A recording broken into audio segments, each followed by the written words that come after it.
Hello, welcome to the 16th episode of the Money Talk series. Today I'm here with Ore, and of course, I'm your host, Esther. And this week we'll be looking at haggling.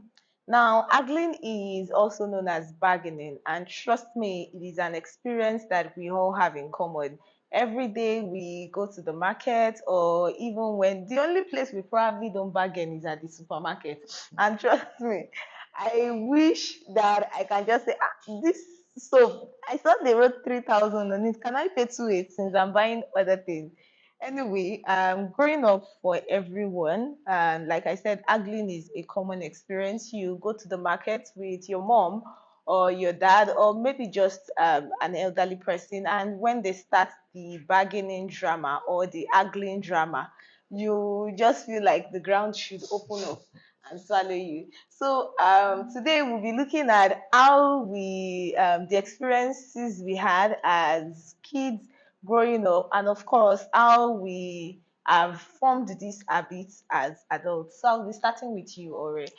Can you just is there can you share an experience of an embarrassing, like I mean really embarrassing haggling episode you had with either of your parents? Well, let me see, because I know as a child growing up, for I don't know for any other person, but for me, it's something that was very, very embarrassing because at that point in time, it's more like as if you really want to disown your parents because you see them like cutting down a price that you said you were like, can you supposed to even be arguing this kind of price with this kind of person? Because me as a child, I feel compassion for the people that are selling.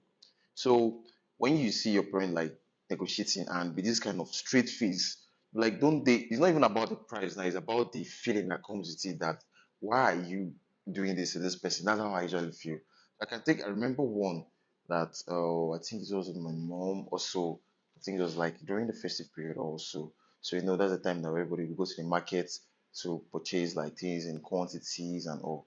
So we're to buy this tuber of yam from this like aboki guy. So I think then they sell it like in like there's a pack like I think three. Like let me say for example like three now 1,000. Another size, different size. The longer it is and fatter it is, the more expensive it is. So I think she was not pricing. I can't remember exact amount it was. I think let me say it was 3,000 naira. That is 1,000 naira per tuber. So and she was like, no, 1,500. 1,500. If you divide that by the numbers of tubers I'm seeing here, But that it's not making sense. And the guy was like, nah, madam, madam, madam, and she was still like, no, it's 1,500 she was paying. I think she ended up buying that thing for I think 1,800 or 2,000. I can't remember.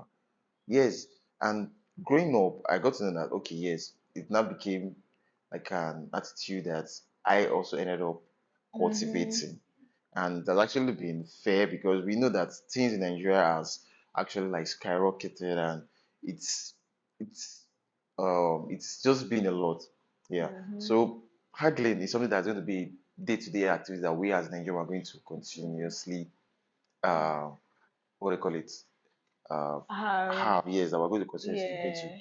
be part of what we're going to continuously do.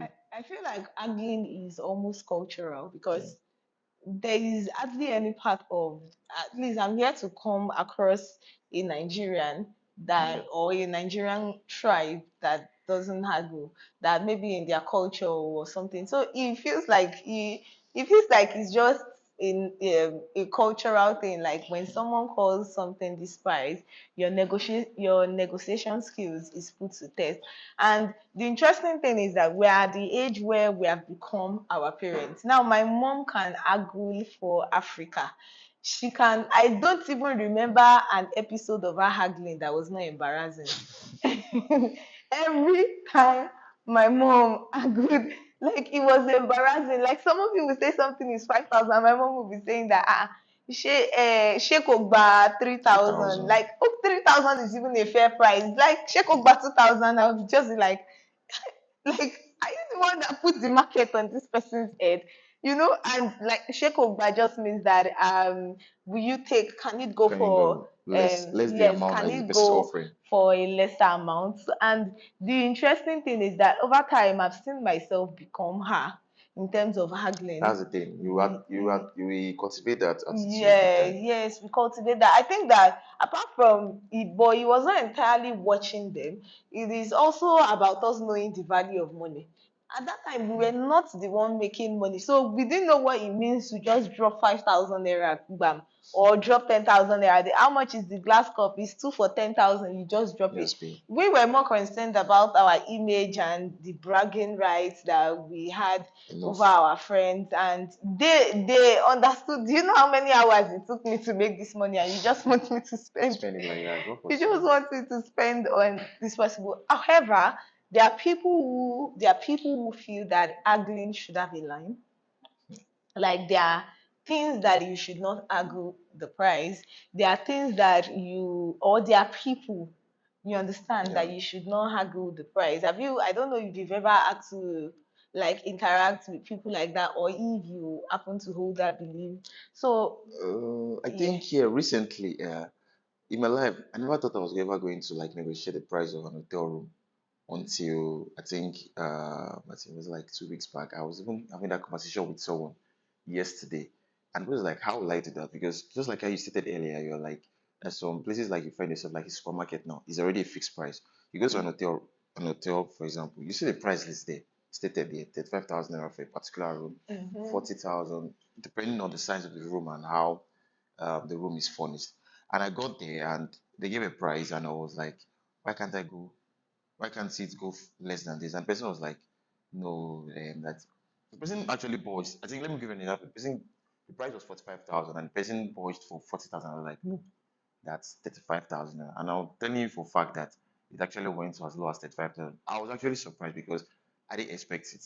Mm-hmm. I didn't expect it. Who would have Who would have been expected that you actually that you negotiate for an can hotel bargain? for the hotel Uh-huh. room? But Yeah. sometimes you might find yourself in that kind of situation. It's not like it's bad, but you can just throw it to the person and see Listen. if it Mm-hmm. works. Then if it doesn't work, I don't think there's any need for you to push it.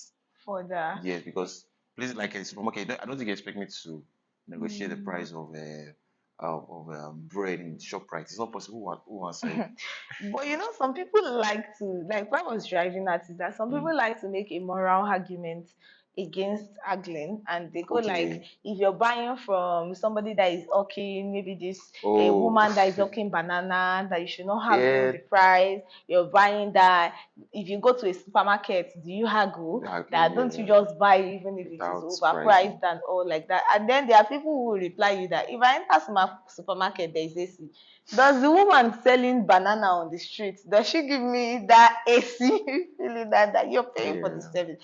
But have you, is it a school of thought that you buy into, like that you should not haggle with someone, roadside sellers, Hmm. because you don't But haggle what about at the supermarket? it's very very nice because you sometimes even you see those roadside sellers in they also sometimes charge you based on your appearance. Mm-hmm. Because I can tell you for a fact that there might be, for example, a banana now might be cost they might be selling that banana for to an average person for 200 naira in quote. But when they see you driving an SUV, they're ready to inflate it to as high as 1,000 naira. You Mm. yourself know for a fact that this shouldn't cost for 1,000 naira. So in that sense, you can actually like it depends actually. Depends on how the mood you are. Mm-hmm. So you can actually go for that 1,000 naira or like no now. This is too much because it's actually too much. If it's 500 naira now, 200 to 500, it's still Mm-hmm. fair. It's still But fair. 200 to 1,000, that is so much. So you can actually like no, I'm going to pay 500 naira. You're already paying the person more than More the actual than. price. So that is actually Mm-hmm. a good one. Mm-hmm. So Yeah, I happen to think that it's just knowing where to balance balance it, things yes. out. It's just knowing when to. There are times that I just don't feel like buying that thing at. I just don't feel like paying more than the actual price For you. for that thing. Plus, bargaining is seen as a skill here. So Yeah. there's the part of wanting to flex and all, but it is not out of wickedness. If I'm patronizing you, I'm already doing you a favor. And don't get me wrong, I'm not a wicked person. But if I'm patronizing you, I'm already doing you a favor. I have a set price, I have a budget in mind that I want to buy this thing. You don't know if it's convenient or inconvenient for me. If I can afford to give it, then I will give it. But I think that nobody has a right to demand that we do like that. If you're saying that I have a moral obligation not to argue someone and force their hand to sell something. That person also has a moral right to not charge me way to not charge me a ridiculous price for because they think that I have the money. Yeah. That is an entitlement that we should Hmm. not encourage. Yes, yeah. So, guys, that is it on haggling today. I'm sure that you have your own story about haggling, or perhaps you have your own position on the moral argument against haggling. Now, would like to know your thoughts. So, please go to the comment section and drop a comment. Tell us a story, or at least tell us what side you are on. And don't forget to share, like, and subscribe. So, we'll see you next week. Bye. Bye.